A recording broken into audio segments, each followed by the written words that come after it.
Hi, everyone. This is Trish Kendall, your host for the Choose and Become interview series. So today I'm going to introduce my guest that I'm so excited about, and then I'm going to take a step back before we move forward. But first and foremost, I want to say hi to Aashika Patel. Will you say hi really quick? Hi, thank you for And having me. yes, okay. And this is Aashika and I were just talking about this. She's Pacific Coast, I'm East Coast. I was like, oh, everything looks so bright and light and beautiful, and everything here is so dark. We are going to make this an amazing, light filled interview together. We will. I'm excited. Now, Ashika, just really quick for people that don't follow the series yet, I just want to set a little bit of construct for the interview. So I made 5 critical choices on my journey from the pit of despair to the peak of success, enduring success. And so these 5 choices is what I'm going to get Ashika's perspective on. The first one was to pick up the phone when my sister called, which was make a first choice. The second is committing to a two-way agreement. The third choice I made was to build trust, first in myself and then with others. That led me to my fourth choice, which was to create community and belonging. And finally, my fifth choice, which was to embrace our boundless capacity to give love and to receive love. So I'm on a total mission to inspire other people, especially younger leaders or perhaps younger women, to know and believe that they can create enduring success. And I can't think of a better way than to get Aashika's perspective on her journey to enduring success and how these 5 choices have played a role in that. Aashika, before we get started, will you just tell my audience, for those people that don't know you, will you tell us a little bit about yourself? Sure. Firstly, Trish, thank you so much for inviting me to have this conversation with you. We met back when you served as an advisor to our firm, and your methodology was so helpful to me personally. So I just want to thank you for that. I'm an executive vice president. I work in client strategy and relationship building for a fundraising consulting and what I call a fundraising solutions firm, or we're called CCS. And we work with nonprofits to raise more money for like greater mission impact.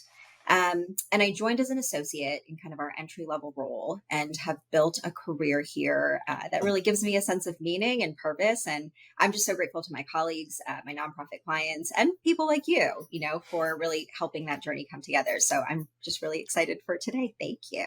Yeah, awesome. And you are in the LA area, That's right? correct. And how long have you been there?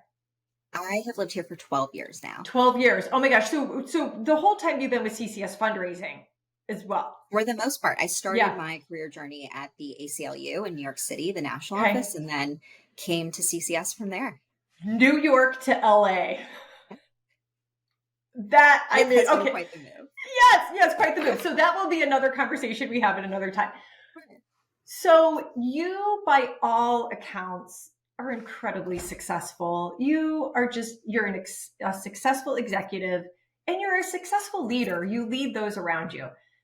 What I want to know is when you think about creating enduring success, what does that mean to you? Well, thank you again, Trish, just for prompting me to even think about these things. I think in Mm. the context of my life and my career, and just being kind of 12 years in at CCS and kind of in this space where I do want to build out what is my life's purpose and what I really want to commit myself to. And so, as I think about enduring success, I think about it as this commitment, a recommitment, if you will. So the process of committing and recommitting to self exploration, a journey inward. And I know we're starting out like really broad, but this does apply, I think, to all areas of my life, my work, my family, my friends. Enduring success is, showing up for yourself in the truest sense, sort of over and over again, and really committing to that. It frustrates me when we see so much advice like all over the internet about thinking about like self love as something superficial, like a long bath or like pampering your body. And Mm. like those things are important for mental well being, of course, but true self love is like a curiosity about consciousness and like this responsibility of human life and the responsibility that we hold in a world that we share with other people. And I know this sounds really meta, but it is the framework of my truth. I studied philosophy when I was young. It was my focus in college. It remains my passion to this day. And like in the discipline of philosophy, there's this belief that for something to be true, it has to be true in all circumstances. And so enduring success, in my profession, for example, is pursuing those solutions that are true in all circumstances, like for my clients that are trying to solve really difficult problems and like committing and recommitting to like shoot for the moon, land among the stars, just in my Mm. ability to make a difference. It's a daily practice. And I have to tell you, like, there are no shortcuts. I've been looking for shortcuts. Yeah, right. There's no hack. Like, no shortcuts. Just beautiful. And I'm going to keep us going because we've had this conversation a little bit. The first choice I made was to make a first choice. And what I learned was that success begins with making, nobody can choose It for really us, does. right? Yeah. So as you reflect on your journey, will you share with us a first choice that you made that has impacted where you're at? Oh, man. A first choice. I had to think really far back for this one, Trish, because I think that it even prompted me to consider that, like, you get so used to making choices that you forget where it all started and where sort of the dominoes began to fall. And I thought back and I've reflected on my career, where I stand in my career, like right now. Like, what does this question mean for me kind of right now? And a Mhm. first choice that I believe that I made was becoming comfortable with disagreement. And I know like that it sounds a little silly, but for me, this started like in my home. Because you're like a young person, you're going against the assumptions and like the expectations of who you're supposed to become, especially when your parents like pour resources into you. Like, Hmm. we're born into such privilege in this country, many of us. And so I think that we take that for granted. And there is an expectation from people around us of like what it is we're supposed to become. And I, like all women, I think, grew up in the patriarchy. And so there's so much to like assess, unlearn, relearn, like as a result of just being in that societal structure. And so a first choice that I had to Hmm. execute like regularly as I started to approach adulthood is being comfortable and at peace in these like uncomfortable, stressful scenarios. And I try to keep an eye on like where my ego is in those types of conversations. This makes, the experience comfortable. Like that's how you learn to be comfortable in really difficult places is you have to keep an eye on your ego and like keep it to the side. I've had a lot of failure along the way, but that's how I learn. And Yeah. I'm just getting better at it. So it's kind of worth the bumps and bruises as I think about the path. And like I find myself recommitting to this first choice every single day. Progress lies on the other side of difficult conversations. And so many things in the world just stay the same, they stay broken because too many people don't want to do the messy work of trying to solve things by coming closer to each other, and myself included. So I'm just trying to like improve upon that each day. That essence uh, is probably the most or one of the most when we worked together, you said this before, when I had the opportunity to experience you, that is the essence that I felt. Oh, Not only your belief in that, but the way that you live that through the questions you were asking, the situations you were posing, and even almost like having difficult self conversations but with yourself around certain situations. So I've seen that come to life. I think this is going to take us to the second choice. So I'm going to ask you to expand here. The second critical choice I made was to commit to a two-way agreement. Now, here's the thing. I think we all enter into two-way agreements all the time, informally and formally. I don't necessarily know that everybody commits to it. What I experienced was the power of committing. That when I committed, and at the time, the first one I entered was between me and my sister, my big sister. When I committed, actions that began from, I have to do this, really transformed to, I want to do this. You were just talking about you're maintaining your commitment with your first choice, almost a commitment to self.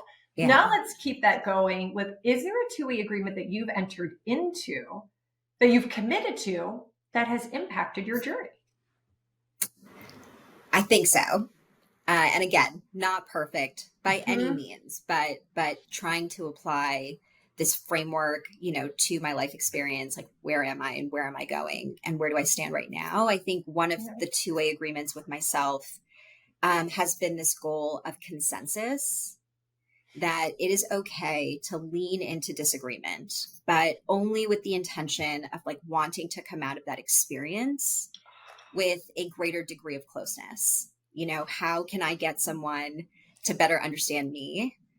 How can I be better at understanding others? And like, how will we ultimately be closer as a result of that? And if we're not closer, because that's not always possible, can we at least, respectfully agree to disagree and then kind of leave each other in peace? This is really hard because I'm human and I don't always want to bend and I don't always want to be flexible, which is like necessary, right? And consensus building. But there's that concept again of like committing and recommitting to this two-way agreement, constantly having to like educate myself on why I should want consensus and arrive at a place of consensus. And that is the goal.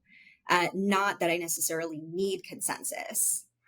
Because there's plenty of people who have like cycled through history, just living life solely driven by this personal desire and personal gain. So that's a two-way agreement. It's hard some days, but I try my best to show up for it.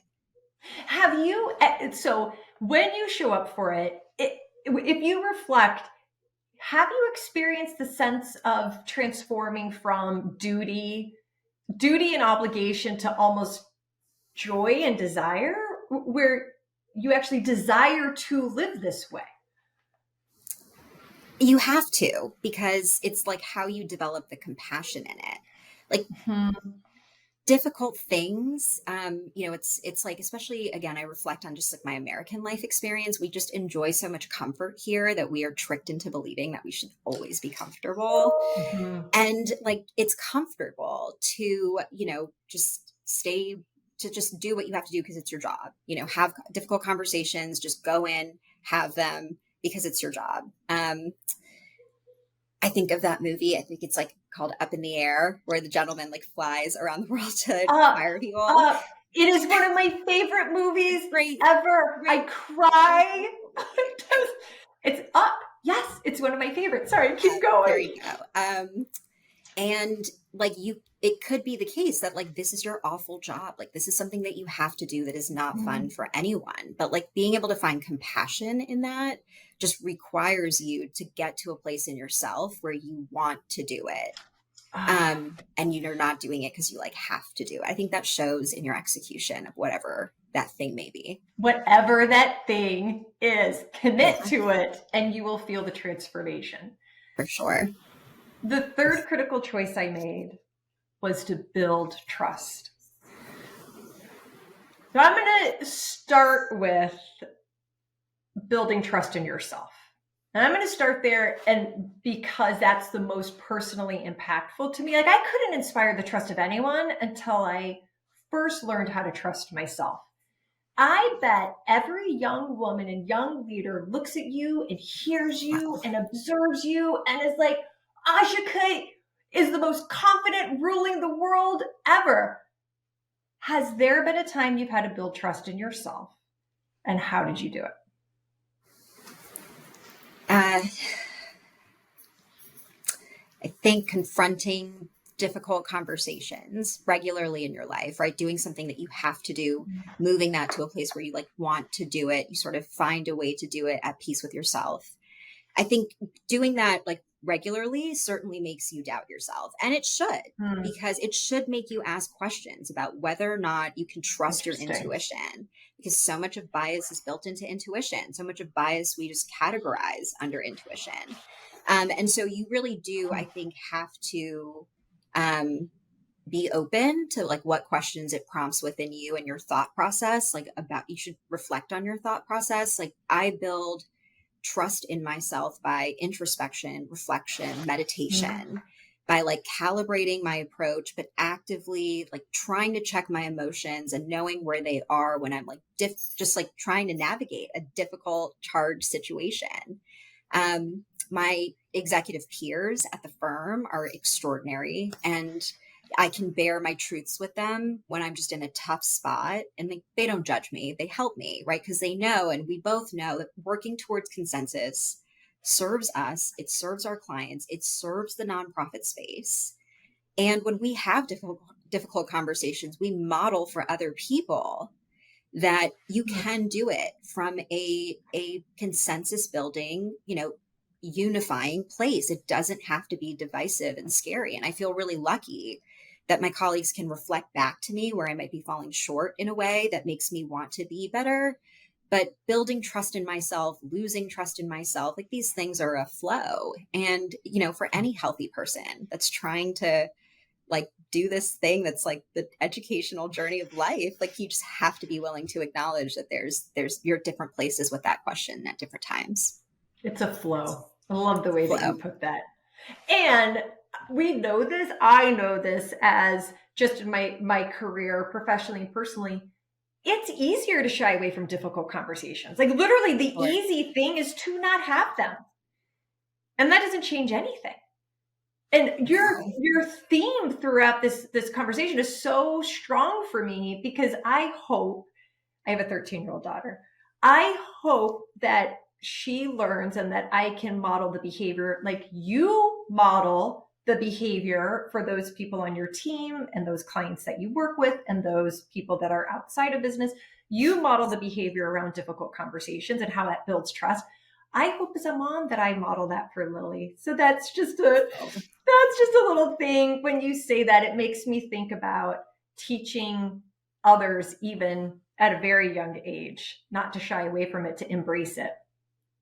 And I just want to reflect on that for a moment, if I may, Yeah, Trish. Like the please. whole industry of consulting exists because businesses, organizations, groups of people, individuals can't get to where they want to be. There's something preventing them from getting where they want to be, to that like next level of what they're trying to manifest. And for us, that's Mhm. fundraising. It's money for nonprofits.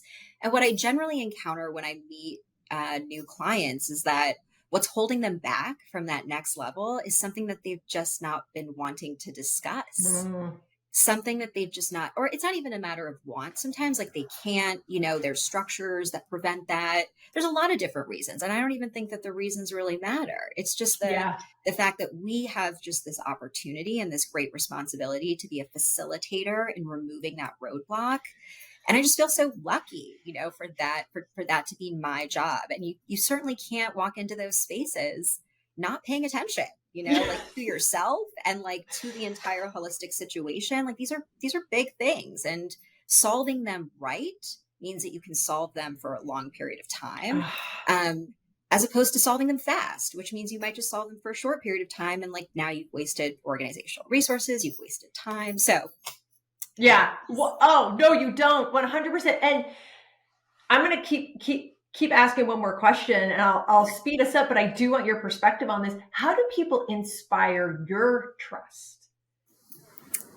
by Ashika. showing up again and again, and it's not this need to be perfect or even like pretend perfection, but just this willingness to like wake up every day and say, there's an opportunity to do it a little bit better than the day before. And if I Yeah. don't do it a little bit better than the day before, I'm willing to acknowledge that. I'm willing to take ownership of that throughout the day. I feel like people really inspire my trust when they show up with authenticity. And I really want to like create an environment where people can show up that way.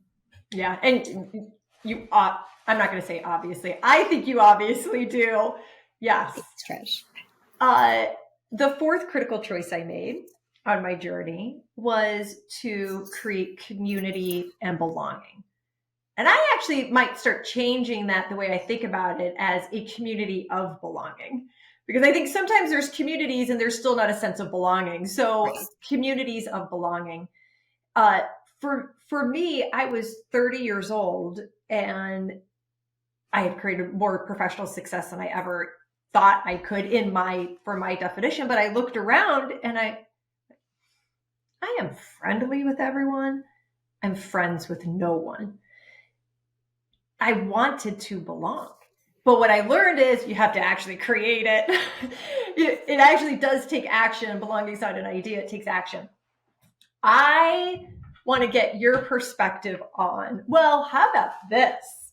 Let's just take belonging for a minute, because I do want to get your perspective on communities. But let me just ask you, how does it feel to not belong? Yeah, you're so right to kind of hold those things in different spaces for a moment, like belonging and then Hmm. community, and kind of looking at them separately for a moment. And so I'll take the first piece. Let's just talk for a moment about like belonging. And Yeah. I think I learned when I was young that belonging is something that springs forth from within. And that came through like very clearly for me in just my understanding of the world around me. I'm a third culture kid. I was born and I was raised in American culture with like Hindu culture in my home. And so as a result, I represent this third culture, which is like my interpretation of these two experiences. And trying to find a place to fit culturally was like never a goal for me, like, or socially or intellectually, and so on and so forth, because like these were just races that I could not compete in. Like, I did not have the energy. I didn't have the interest. I just could not commit myself to trying to run some kind of race to feel like I fit.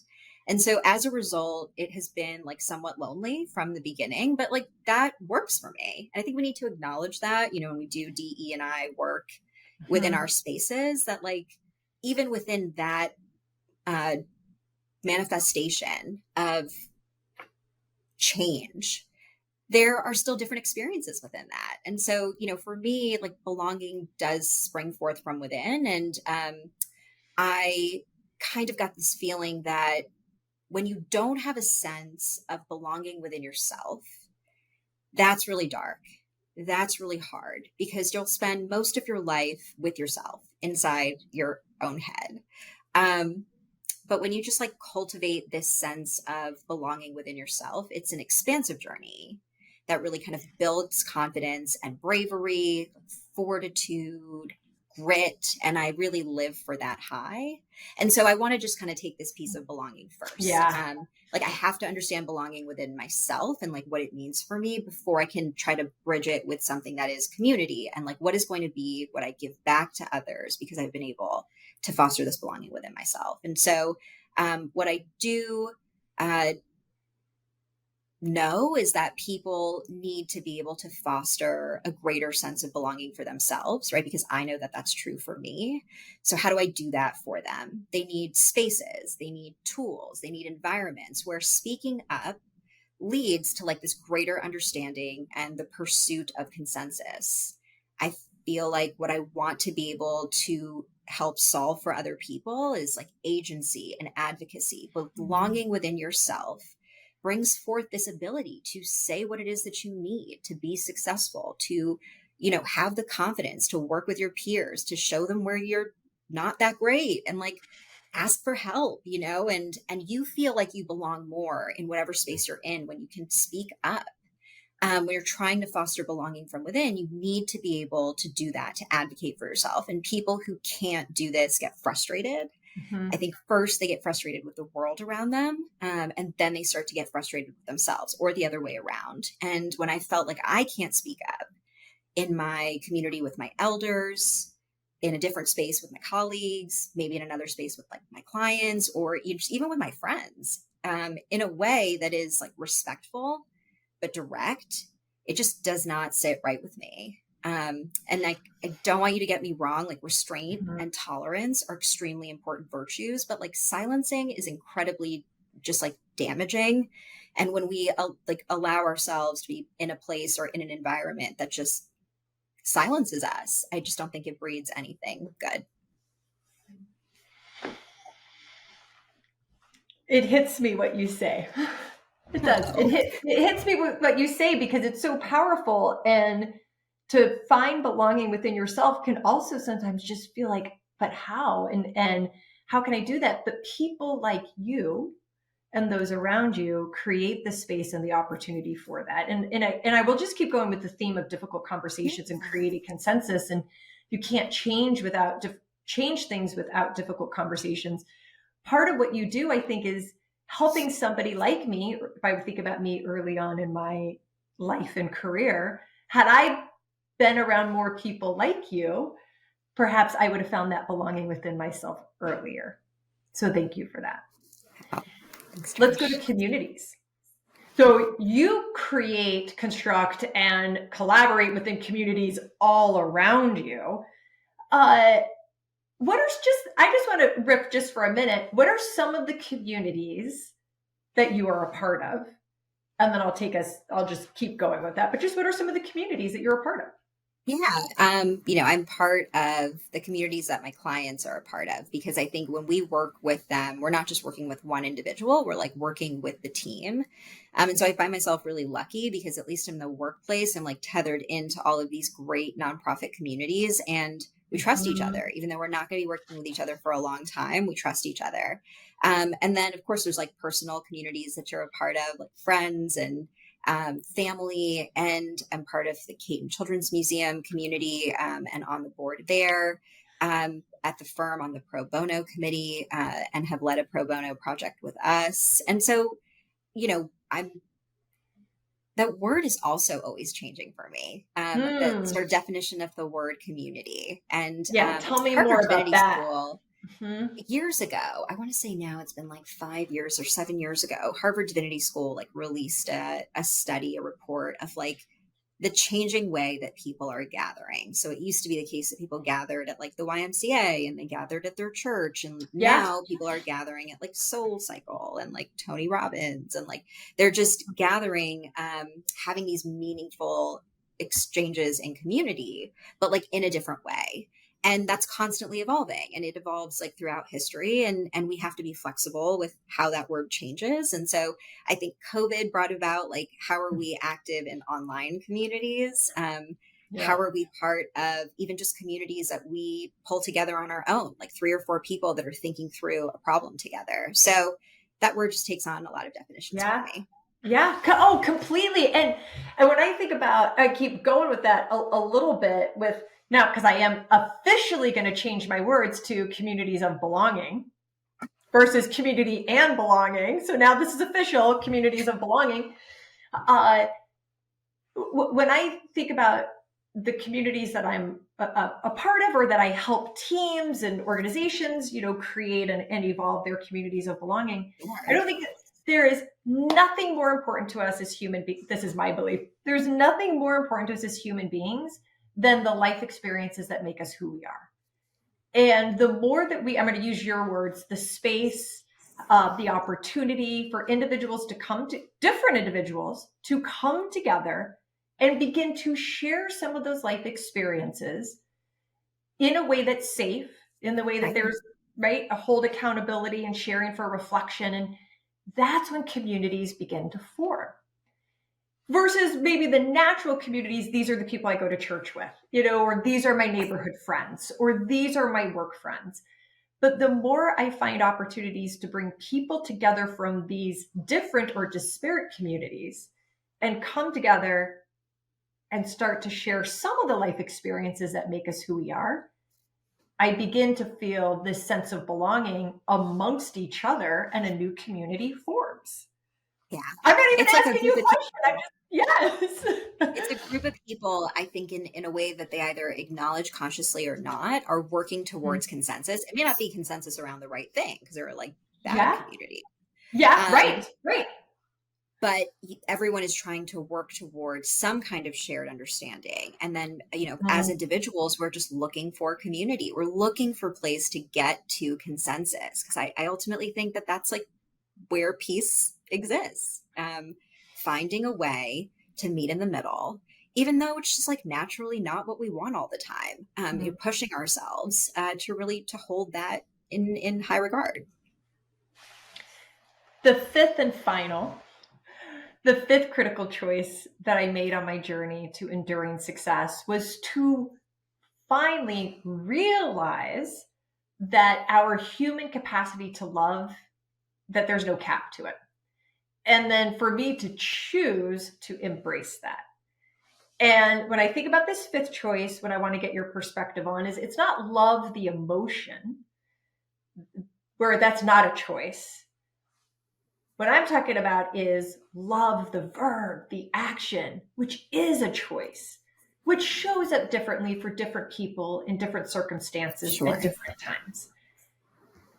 For you, when we think about love the verb, love the action, how does that show up? What do you think about that? And how does that manifest in your world? Yeah, it's